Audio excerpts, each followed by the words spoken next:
Christmas Eve in Glenridge, Montana was the kind of night people carried in their memory for years. The snow was falling in thick, glowing sheets, turning the streets silent and the rooftops white.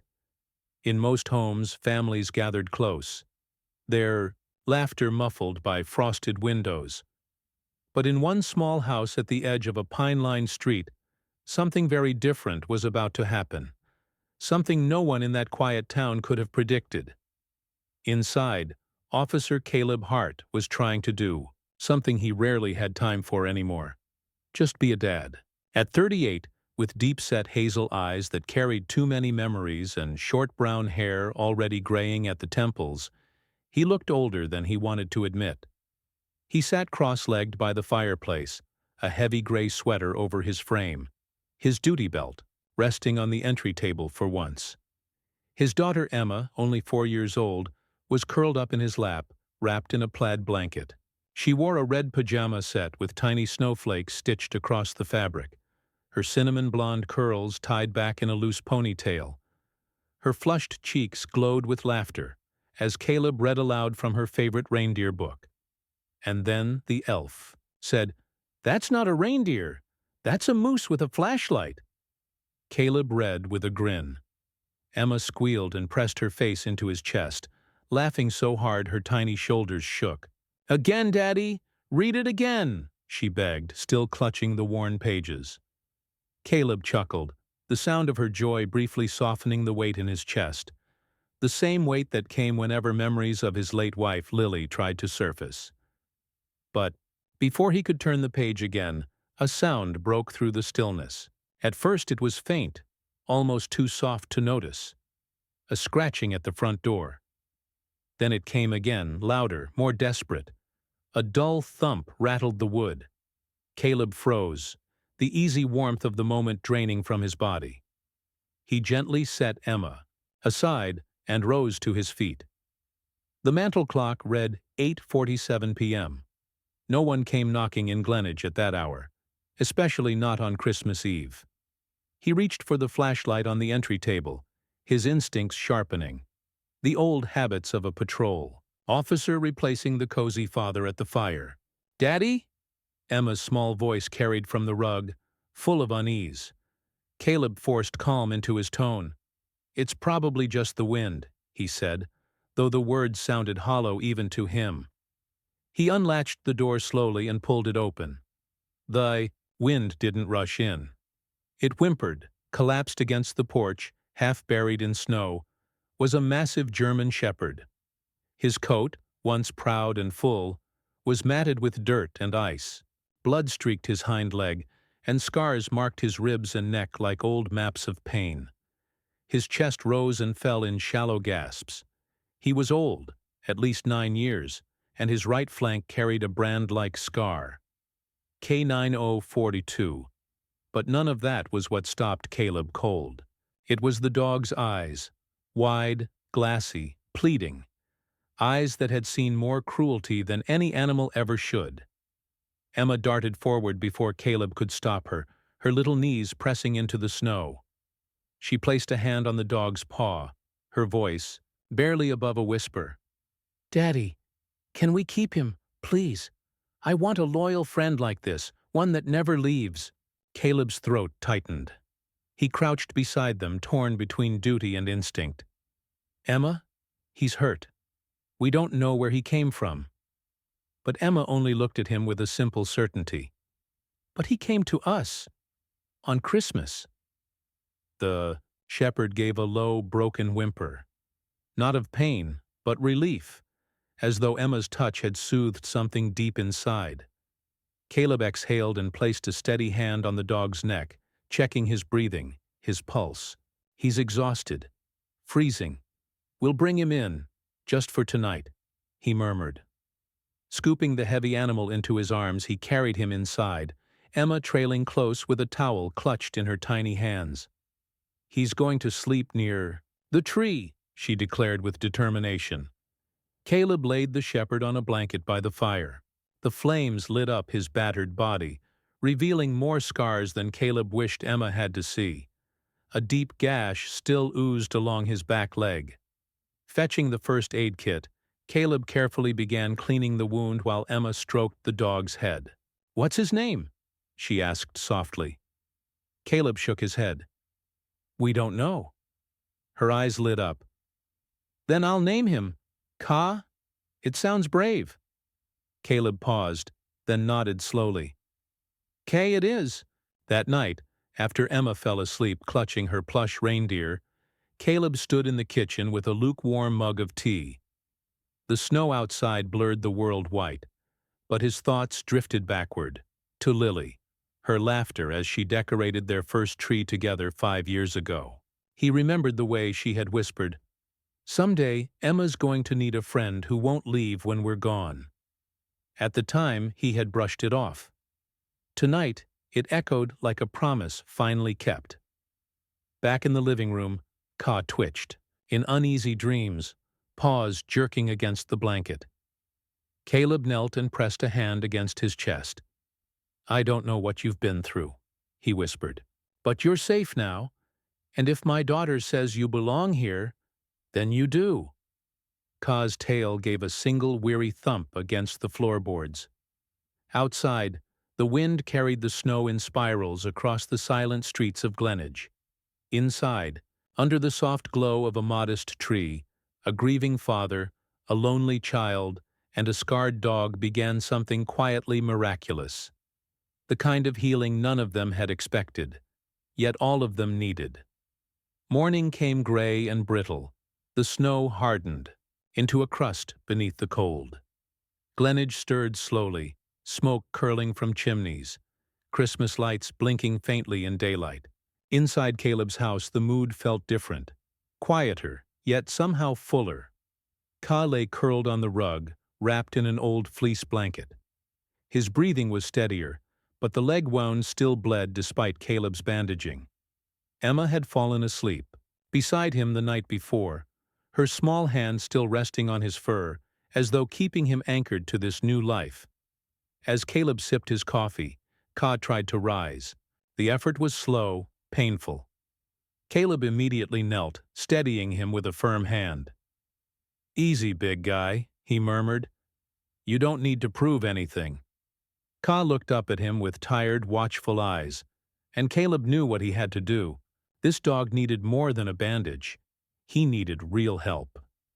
Less than an hour later, Emma was bundled in her mittens and coat, riding in the back of Caleb's cruiser beside Kay.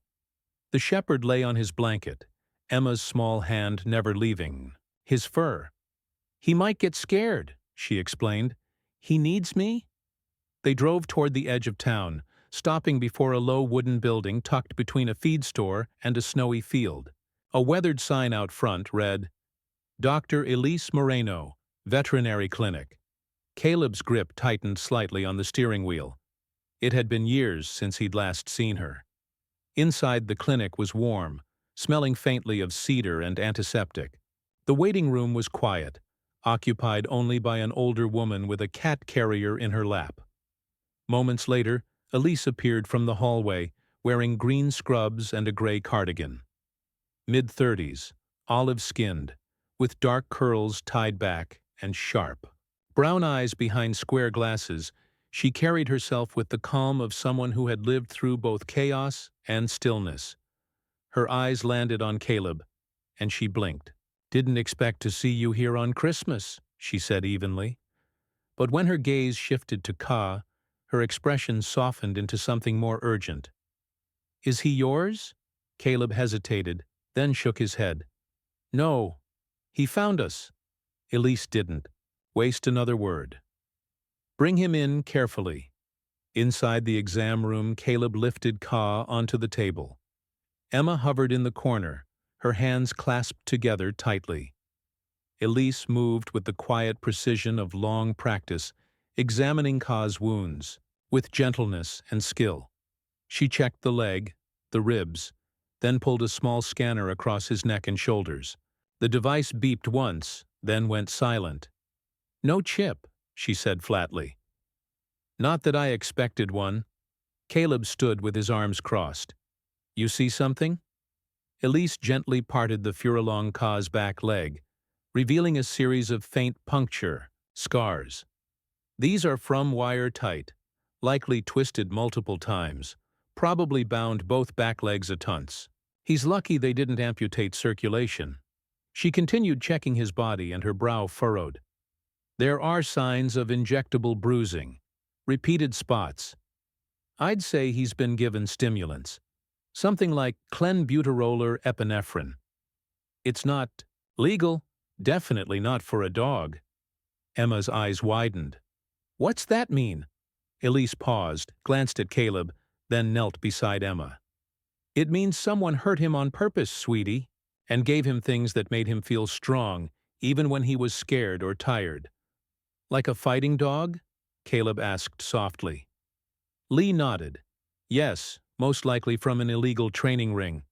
They drug them, starve them, break them, then throw them into pits. But this one? She looked at Ka again. This one survived and ran. Kaya shifted slightly, though his leg trembled. He didn't growl or bark. His eyes met Elisa's for a moment, long enough that she paused. I've seen a lot of dogs from those places, she said. But this one, he's different. He still trusts. A soft thump came from the waiting area. A delivery driver had pushed open the outer door, letting in a rush of cold air. Ka's ears snapped up. In an instant, he lunged off the table, not aggressively but swiftly placing himself between Elise and the open hallway. His stance wide, his body slightly low, shielding her. Elisa's breath caught. Caleb moved quickly, grabbing Ka's collar. Easy, he said. It's okay. The dog didn't growl. He didn't bark. He simply stood his ground. When the door clicked shut again and silence returned, Ka slowly stepped back, his body relaxing. Emma clapped softly. He's guarding you. Elise gave a breathless laugh and shook her head. I haven't seen that in a long time. Caleb looked at her. What do you mean? She hesitated, then stood straight. I used to work in K9, rehab military units, dogs that came back from combat zones. You can tell when a dog was trained to protect, not just attack. Ka wasn't just a fighter, he was a guardian. She glanced at the scar again. Someone stole that from him, but not entirely. Emma walked over to Ka and wrapped her arms around his front leg. You're our guardian angel now, she whispered. That night, after they returned home, Emma ran to her art corner. She pulled out crayons and a sheet of paper and began sketching furiously while Caleb prepared dinner. When he came to check on her, she held up a drawing with proud eyes. It was a picture of Ka standing in front of their house, snow falling behind him. His eyes were big and kind, and above his head was a glowing golden circle, a halo. I made him. An angel, she said, then carefully taped the picture on the wall beside her bed. The snow had softened under the weak midday sun, leaving a thin layer of slush along the back porch. Glen Ridge was caught in that strange silence between holidays, when everything moved slower and even the birds seemed hesitant to sing. Inside, the heart home, Emma was playing with wooden animal figurines on the rug, while Ka lay near her, ever watchful, his head resting on his paws, but his ears alert to every creak of the house. Caleb had left early for work. The radio clipped back to his shoulder, his duty boots leaving a light trail of melted prints across the entryway. He had kissed Emma's head, nodded to Elise, and told Kaya only half-jokingly, "You're on shift now." Elise Moreno had agreed to stay at the house for the day, to help with Kaya's medication, and to keep an eye on Emma. She had rolled up the sleeves of her flannel shirt, tucked her curls into a ponytail, and set about sorting through Kaya's recovery plan on the kitchen counter. Outside the window the snow glistened, reflecting a world that looked calm. But by early afternoon, something shifted. It began with Ka. He stood up abruptly, his large frame stiff. His gaze locked on the glass door that led to the backyard. He sears, perked, body low but not aggressive. He growled once, a low rumbling sound that made Elise stop mid-step. She turned. "What is it, boy?" Kaya padded to the door, then scratched twice sharp, deliberate, before growling again. Elise walked to the window and peered out. At first, nothing.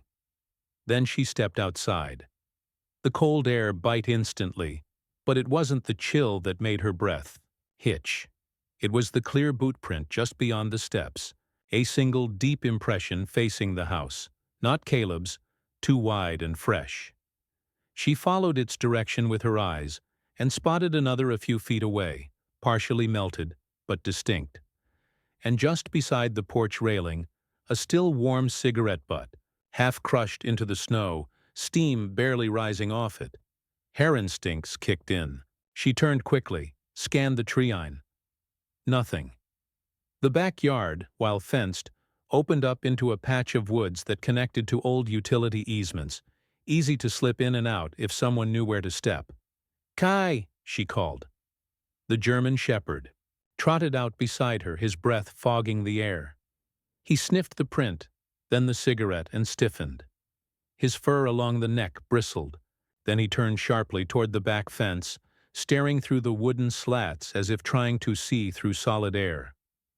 Inside, Emma peeked out from the sliding door, Heary's wide. Elise ushered her in quickly, locked the door, and pulled the curtains.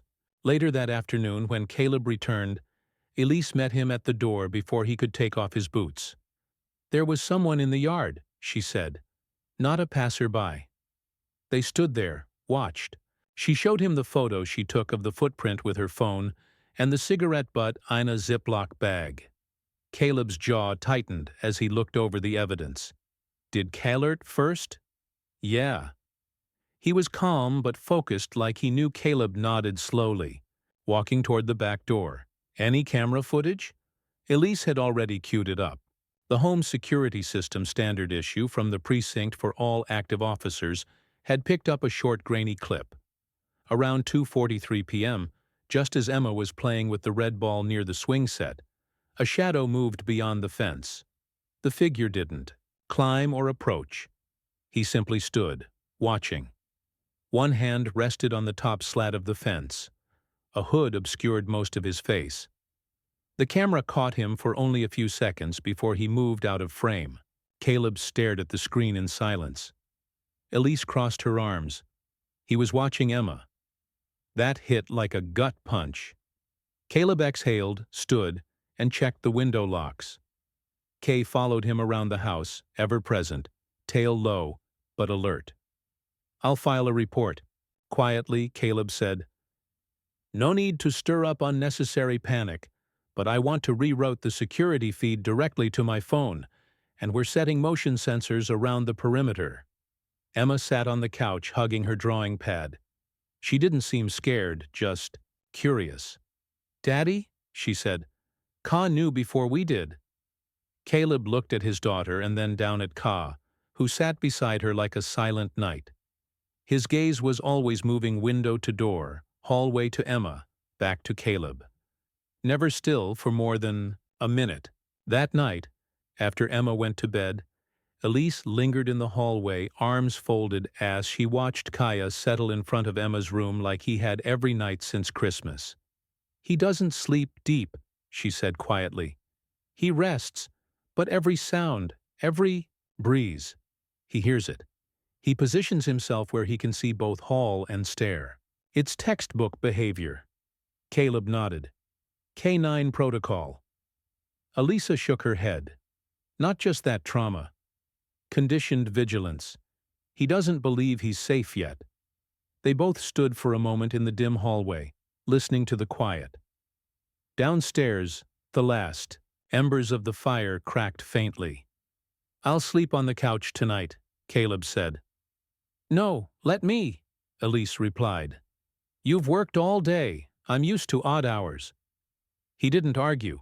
When the house went dark, Ka remained in place. His breathing stayed steady, and outside, beyond the curtains, fresh snow began to fall, covering the footprints from earlier, but not erasing the unease they left behind. The road to the old industrial outskirts of Herbrook was half buried in frozen slush, with skeletal trees, lining both sides like sentinels from another time. Caleb's heart tightened his grip on the steering wheel as the cruiser bumped over frost-cracked asphalt. The winter sky was lean as though the clouds themselves bore witness to the truth they were about to uncover. Beside him sat Elise Moreno, wrapped in her forest-green winter coat, her expression unreadable. The wind tugged gently at a strand of her chestnut hair that had slipped from her braid. Ka, the German shepherd, now bandaged and visibly stronger, sat quietly in the back seat. His sable coat had regained a muted shine, though the scars on his hind leg remained prominent. He watched the landscape through the window with alert, intelligent eyes that flicked occasionally to Caleb's reflection in the mirror. They arrived at the abandoned vehicle depot near the edge of the rail line. It had once been a storage yard for old freight containers and trucks, but after a string of violations, it had been shut down and forgotten. The place now stood like a cemetery of rust and snow. Elise shivered as she stepped out. "You really think this is connected?" Caleb nodded. "This yard came up in a cruelty complaint there months ago. Anonymous tip said there were dogs being trained here at night. Nothing solid ever came of it. Until now, Ka didn't wait for a command. He leapt down from the back seat, nose to the ground, body tense. He moved with purpose, weaving between abandoned trailers and rotting crates, tail low but steady. Caleb and Elise exchanged a glance and followed. The dog led them to the rear corner of the lot to a small building of corrugated steel, almost swallowed by overgrowth. The door was rusted shut, but the window had been broken from the inside. Glass still glittered like ice on the snow below. Inside, the scent was unmistakable. Blood, ammonia, fear. Elise stepped in carefully. The dim light from outside illuminated rows of metal cages, each no bigger than a coffee table. Several still had dark stains on the floor, one with remnants of shredded fabric tangled around the bars. Then they saw Nawiat. In the far left corner, behind a sheet of warped plywood, lay a collapsed crate with a long rusted chain coiled like a serpent at its side. At the front of the crate, carved roughly into the steel with something sharp, was the marking K9042. Caleb crouched to examine it. Then umbers were deeply gouged and weathered by time. The same sequence Elise found faintly burned into Ka's collar. Lee knelt beside him. Her gloved fingers trembled as she reached into her coat and pulled out a small flashlight. She swept the beam over the stains, the dried blood patterns, the scratch marks along the inside of the cage. "No civilian would mark a crate like that," she whispered. "That's a field designation. K9042 would have been the 42nd dog in an active unit registry."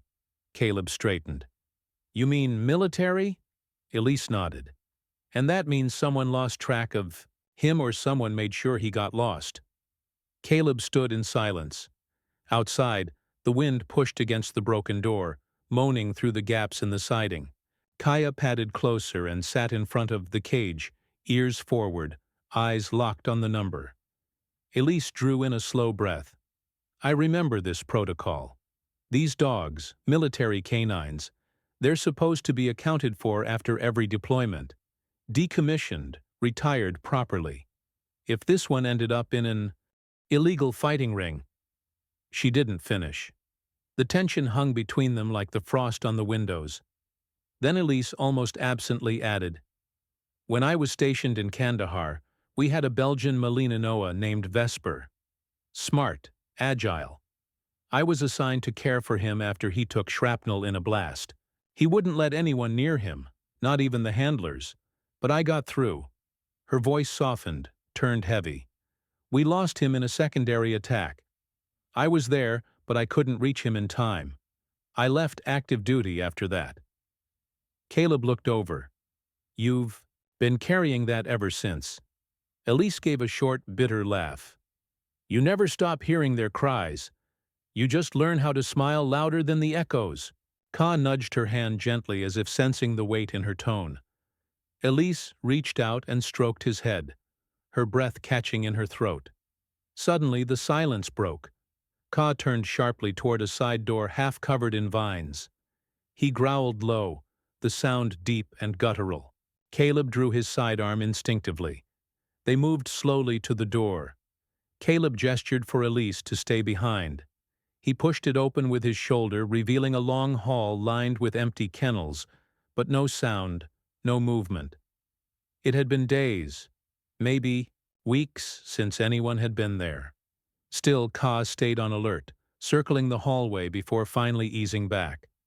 Calebra holstered his weapon. "We're not alone in this," he muttered. They left there just before dusk. Ka didn't look back. That night, back at Caleb's house, Emma was already asleep, curled up with her blanket and the drawing of Ka as a winged guardian above her bed. Elise sat on the living room floor beside the fireplace, watching the flames dance. Ka lay between them, his body relaxed, but his eyes never fully closing. Caleb handed Elise a warm mug of peppermint tea. "We'll have to report this. You know that yard. Someone's going to come looking." Elise nodded, her expression thoughtful. "Let them, but next time we'll be ready." As the wind howled against the windows, Kaya shifted his position, so that he now lay, directly in front of Emma's bedroom door like a sentry carved from flesh and loyalty. Elise watched him for a long time. "He remembers it all," she said softly. "The cage, the numbers, the pain." Caleb looked toward the hallway, where Ka's silhouette was outlined against the soft glow of nightlight. "Then we'll help him rewrite the rest." The afternoon sun was pale and weak, casting long shadows across the snow-dusted schoolyard as children poured out the classroom doors. Glen Ridge. Elementary's playground was a swirl of little footprints and laughter, the air tinged with the crisp promise of winter's night. Emma Hart, her cheeks pink from the cold and excitement, bounded toward the iron gate, her school backpack slipping off one shoulder. Her blonde curls peeked out from under her wool hat, each little motion radiating energy and joy. Ka lay nearby, tethered loosely to a bench by the gate, his bandaged leg wrapped firmly but not tightly. Although he was still recovering, his posture was alert, his sable coat gleaming cleanly under the sun. He scanned the crowd with the intensity of a guardian, not a pet. Caleb was testing his radio for the last time before returning home. Today was his day off, and he wanted to ensure everything was set before settling into the holiday evening. Then it caught Emma's attention. A black van idling too long at the edge of the school's pickup zone. A figure stepped out, tall, broad-shouldered, clad in a heavy dark coat, and a knit cap pulled low. He exuded quiet menace. He didn't enter there. Instead, he lingered near the gate, eyes fixed on Emma. The kerosene heat of dread hit Caleb's chest, even through the static of his radio. Castood, muscles coiled with latent power. He tugged at the leash, snuffled toward the van, and then he lunged. It happened fast. The man clutched at the gate, startled as Ka burst forward, snarling. The leash snapped, but Kaya's jaw connected with the man's thigh, shredding fabric and flesh and sending the man stumbling backward. Children screamed. Teachers screamed. Emma stared, frozen. Caleb dropped the radio and sprinted forward, knowing instinctively where to run. The man crumpled, clutching his leg, dread filling his eyes, as he looked from the wound to the dog.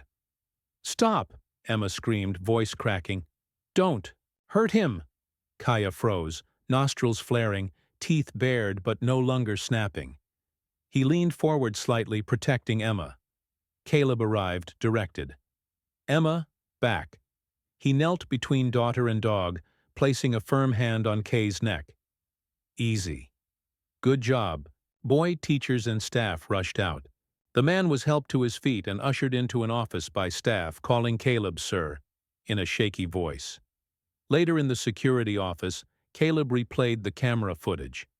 The black van pulled away from the curb mere seconds after Kaya lunged. The license plate, though blurred, matched the van caught near the depot weeks before the same vehicle involved in Ka's initial disappearance. Elise entered, eyes darkening as she recognized the plate and body language of the man.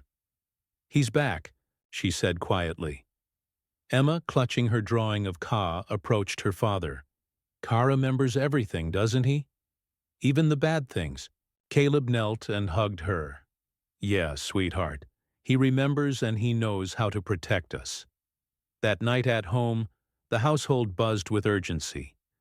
Caleb put in a call to his precinct, filing a report, arranging for the van's license to be run and flagged. Elise cleaned Ka's muzzle gently, checking his teeth to ensure the bite hadn't caused serious injury, but knowing it had saved Emma from potential harm. Emma peeked from her bed, clutching a soft reindeer toy. Kaya sat under the window, ears alert. He didn't move even when his name was whispered. Elise tapped Caleb on the shoulder. "He's not just guarded her physically. He's guarding hope." Caleb swallowed. The man may have come looking for Ka, but instead he'd revealed how far Caleb would go to protect his family. The morning was gray with a bitter wind that rattled the windows of Caleb's cabin like a warning. Ka lay by the hearth, his ears twitching now and then, eyes half closed, but never fully asleep. Caleb sat at the kitchen table, a mug of black coffee cooling in his hand, staring at his laptop screen. He had been up since dawn, drafting and redrafting a classified ad designed to look like a genuine plea for a lost pet. The words had to be just right, believable, emotional, and slightly desperate. Found German Shepherd, older male, sable coat, injured leg, extremely well trained. Found wandering in Pineridge area looking for owner. Must show proof. Reward negotiable. He posted it on 3 different online community boards and 2 lost pet forums, knowing full well it wouldn't be animal lovers who came calling. By noon, Elise had arrived. Her auburn hair was swept into a messy braid, and she wore a fleece-lined tan field jacket dusted with straw and fur. In one hand, she held a clipboard of veterinary records she was compiling to submit as a part of Kaya's civil protection application. Elise was methodical, focused and thorough in a way Caleb had come to admire. There was a quiet strength in her, and the kind that came from years of holding animals together when humans had broken them. "He won't show right away," she murmured, setting the papers on the table. "But if they're really watching, if they really want him back, they'll bite." Caleb glanced down at Kai, who now sat upright, ears swiveling toward the door. By the next morning, someone did. It was Deputy Nate Hollis who got the call. Tall, black, mid-30s athletic build, with a non-nonsense attitude that didn't get along with liars. He'd been in law enforcement for 10 years, 5 of them in narcotics, and he could sniff out bad intentions faster than most drug dogs. When he showed up at Caleb's place that afternoon, he wore a plain-clothed denim jacket, khakis, no badge visible. But the look in his eyes said this wasn't a casual visit. "You got a hit," Nate said. "Guy called from a burner number. Says he thinks it's his dog, but doesn't want to give a name. Just said he'd come by this afternoon." "Sounds sigh." "Perfect," Caleb replied. "Let's give him a welcome." They arranged the meeting at a small public dog park on the edge of town. Neutral ground, open visibility, few exits. Elise insisted on being present under the guise of a concerned good Samaritan. She brought Kay a leash loose in her gloved hand, standing under the fading light of a steel-gray sky while Nate waited in an unmarked SUV across the street with a direct line to dispatch. The man who showed up was in his late 40s, thin, wiry, with a beak-like nose and sunken eyes. His name, as he later claimed, was Raymond Krill, though his ID proved fake. He wore a long black coat and fingerless gloves, and his first words were, rehearsed, "Yeah, I think that's my dog. Name's Ranger." Elisa's voice was warm but guarded. "Oh, that's interesting. He hasn't responded to that name once." Raymond crouched slowly, extending a hand. "Come here, boy." Ka didn't move. He didn't growl. He didn't wag his tail. He simply stood like stone, ears back, eyes boring into the man's face. Raymond's voice caught. He remembers me. Look, he's just being shy." But sweat had already formed at his temples. Elise took a small step closer. "That's funny," she said evenly, "because he only looks at people that way when he remembers something really bad."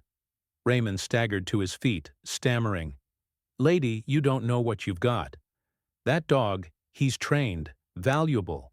He was bred for enforcement. 15 grand minimum. He's designed to bite to kill. You can't just keep him. That's stolen property." He didn't see Nate approach from behind. "Funny thing," Nate said, flashing his badge. "Property doesn't usually escape on its own and rip through steel mesh to do it." Raymond froze. Ka stepped forward. No growl, no sound, just presence. Silent and deliberate.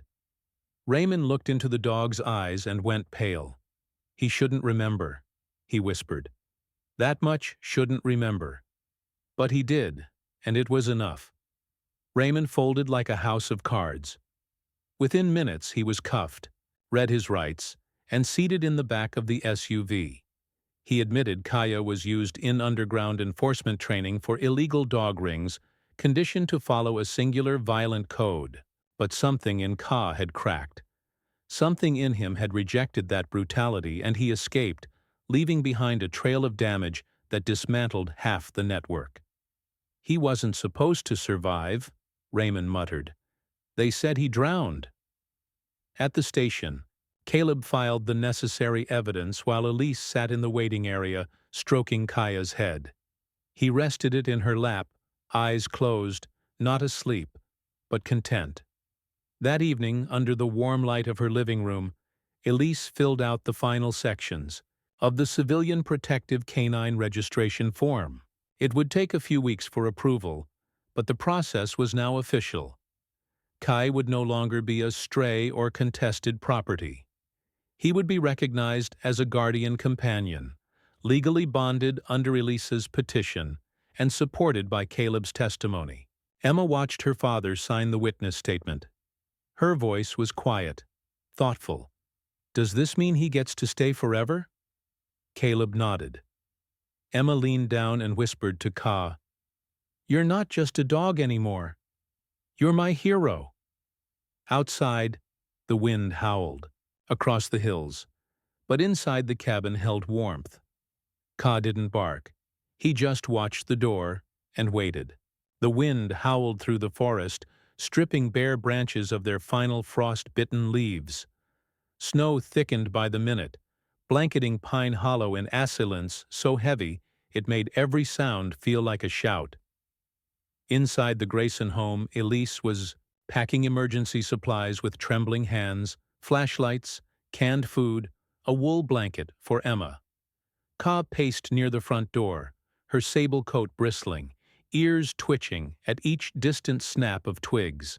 Caleb had been preparing for this moment ever since the interrogation of the man who had claimed Kaya.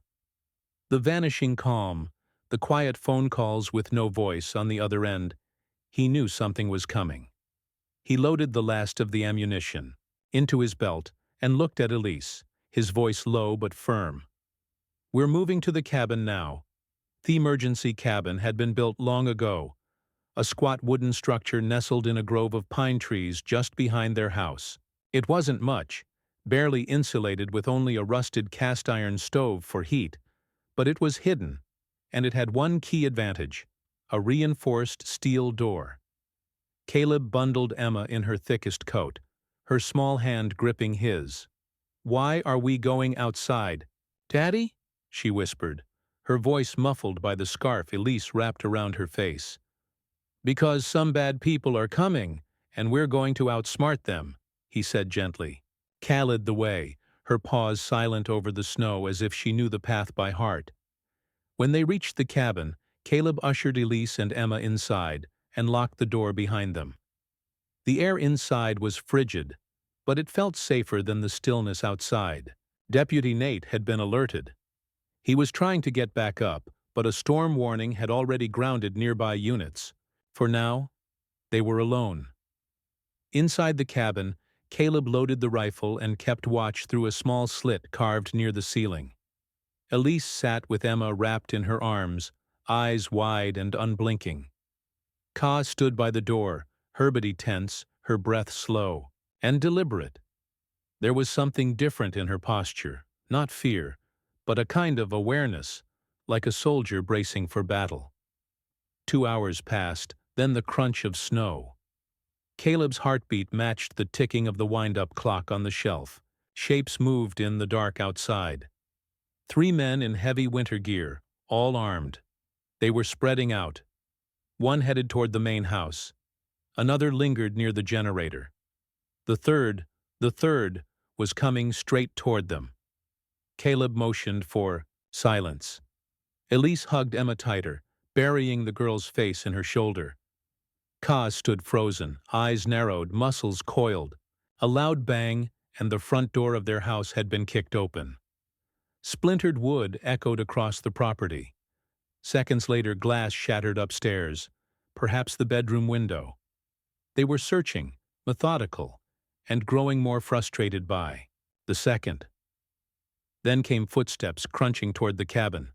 Caleb tightened his grip on the rifle and pressed his shoulder to the door. The man outside hesitated, flashlight sweeping along the edges of the door frame. Then he tried the handle. It held, but only for a moment. Another kick, stronger this time, cracked the lower hinge. The door shook, snow falling from the roof in powdery clouds. Caleb opened fire, not to hit, but to warn. The man dove back behind a tree and returned fire. Bullets pinged against the metal siding. Inside, Elise screamed, shielding Emma. Ka barked, a sound that cut through the storm like a blade, and ran to Caleb's side. A moment later, a second man emerged from the darkness, circling to the side. Caleb saw him through the slit of figure climbing toward the back window. "I'll hold the door," Caleb said. "They're trying the rear."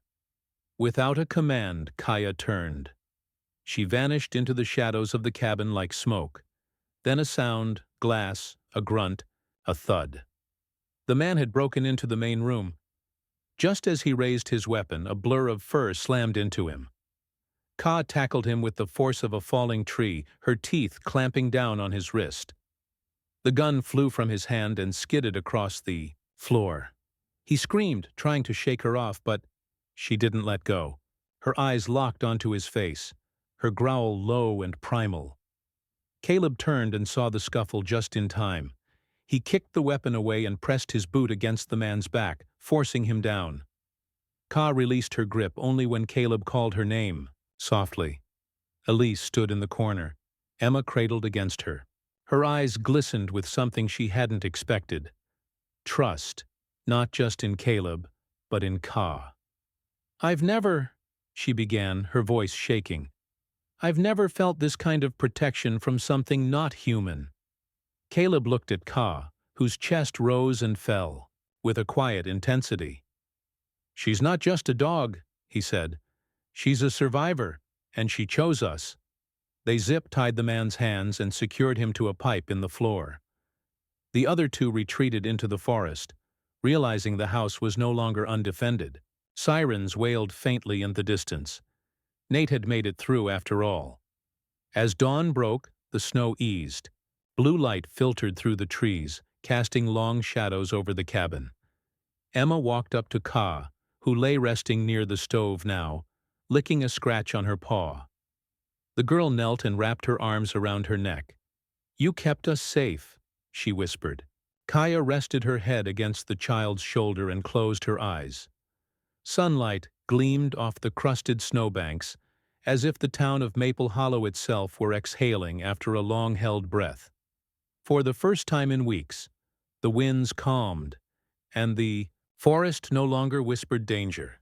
At the break of dawn, black SUVs with tinted windows and government plates rolled down Pine Hollow Road, each tire crunching against to-see gravel like a closing chapter. The FBI had arrived.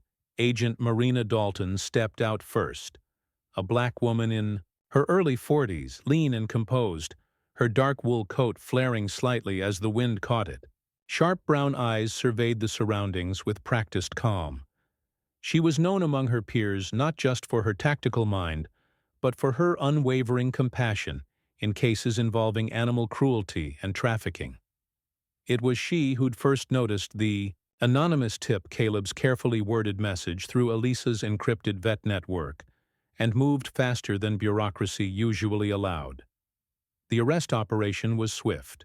Using the confession from the earlier suspect, the FBI swept through the backwoods facility where dogs like Kai had once been trained for brutal underground fights.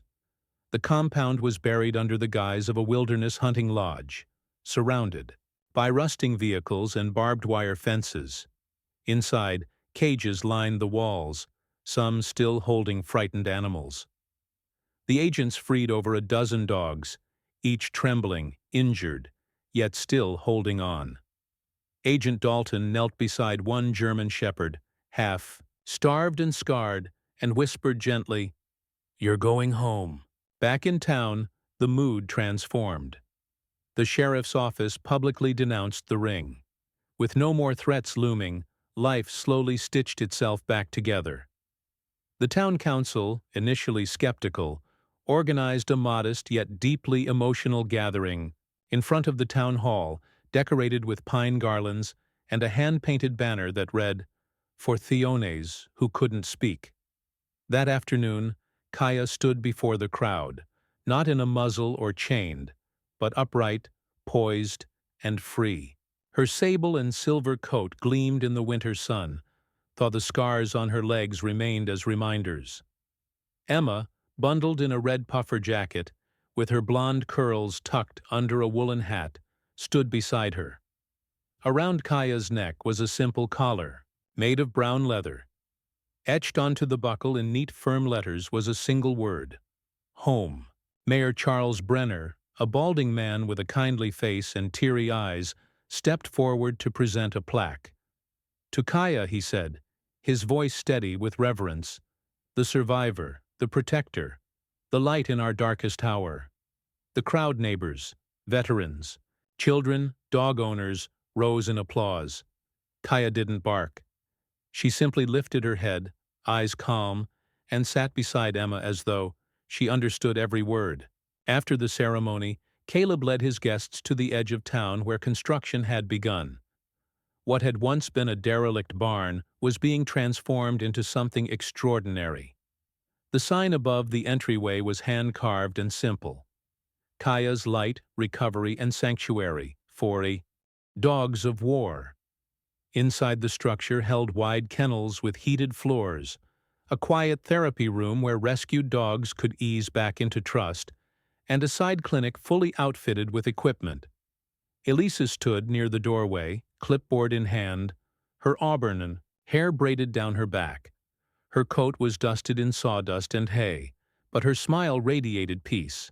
She was now the lead veterinarian for the center.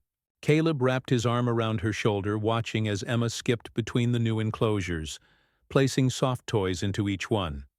His own face, weathered and strong, now bore the relaxed creases of a man who no longer flinched at every branch crack or phone ring. That evening, as stars began to pierce the navy sky, the family gathered on their front porch. Kaya lay at Emma's feet, eyes closed, tail twitching gently. The air smelled of pine and fresh timber. Snow flurries began to drift from the heavens as though winter itself was surrendering to warmth. Elisa leaned into Caleb's shoulder. "You know," she whispered, "I used to believe only people could protect other people, but this dog, she changed everything." Caleb nodded, his hand resting on Kaya's broad back. "She didn't just protect us," he said. "She showed us what surviving with dignity looks like." As the night deepened, Emma tiptoed over and wrapped a hank-knit scarf around Kaya's neck, embroidered with a small blue star, and the letters KL. Her eyes, wide and filled with wonder, met her parents'. "Can she sleep inside tonight?"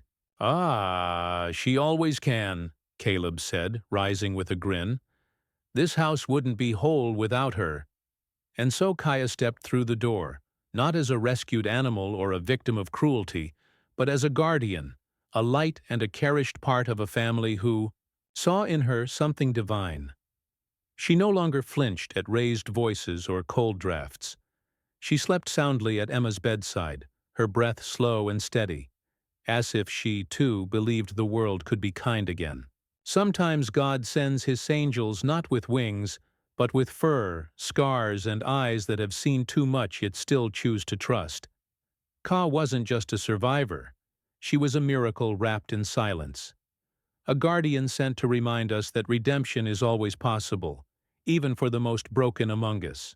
This story teaches us that healing often comes from the places we least expect, that the abandoned can become protectors, that what the world throws away, God can raise into something holy, and that sometimes the light we need isn't in the sky, but lying quietly at our feet, watching over us.